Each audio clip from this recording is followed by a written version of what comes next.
Corresponde el uso de la palabra al senador Espina. Toma.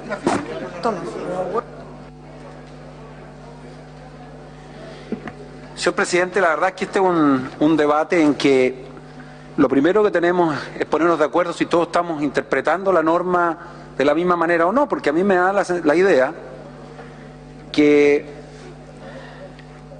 estamos discutiendo qué es lo que dice el texto de la norma, no obstante estando de acuerdo en un principio, y eso es lo que quisiera despejar yo. El principio, a lo menos, que en esta indicación se afirma, si la ministra me permite un segundo, si el principio que nosotros estamos señalando es que cuando los padres se separan y mientras el juez no resuelve a quién le corresponde la tuición del hijo, el hijo se mantiene con aquel padre con el que está viviendo. Ese es el principio. A nuestro juicio, y con una salvedad, si el hijo está no con los padres, en tal caso, y está con un abuelo, está con un tercero, en tal caso, vuelve, esa es una hipótesis supletoria, a la madre, salvo que el juez determine que se queda con el padre, en el caso que no esté con el padre y la madre. Entonces, yo yo leo claramente esta norma así, pero admito que no entiendo cómo hay un parlamentario que la lea distinto, pero admito que la experiencia demuestra que todos tenemos derecho a leer las normas distintas. Porque esta norma dice con claridad que si los padres viven separados y no hubieren acuerdo entre ellos, compartirán la responsabilidad y todos los derechos y deberes respecto a los hijos comunes. Hasta ahí estamos todos de acuerdo. Luego dice, sin perjuicio de lo anterior y solo mientras no exista acuerdo o resolución judicial en contrario, porque el juez puede fallar, mientras no falle el juez. Dice, al respecto, como regla supletoria, los hijos residirán y estarán transitoriamente bajo el cuidado personal de su madre. Momento. Hasta ahí la norma establece como regla supletoria que si no hay acuerdo, entonces está la madre.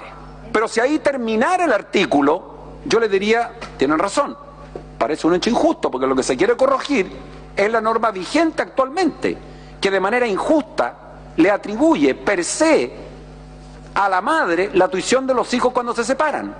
Y muchos padres con toda razón dicen, ¿y por qué per se, en forma permanente, va a tenerlo la madre en circunstancias que yo he sido un buen padre, me he preocupado de él, lo he cuidado, tuve el drama de mi separación, y por qué razón se me va a impedir que la tuición la tenga yo? Y esa es una justa causa que modifica esta ley, y esa es la razón por la que se modifica.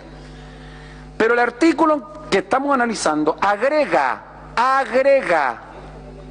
y esto es lo que hay que entender bien, sin embargo, es decir, a pesar de lo anterior, no obstante lo anterior, sin embargo, si los hijos residieren de hecho solo con el padre, si el hijo vive con el padre, a pesar de lo anterior, que dijo que era la madre, pero si vive con el padre, en ese caso, y mientras no exista acuerdo o resolución judicial, en contrario, continuará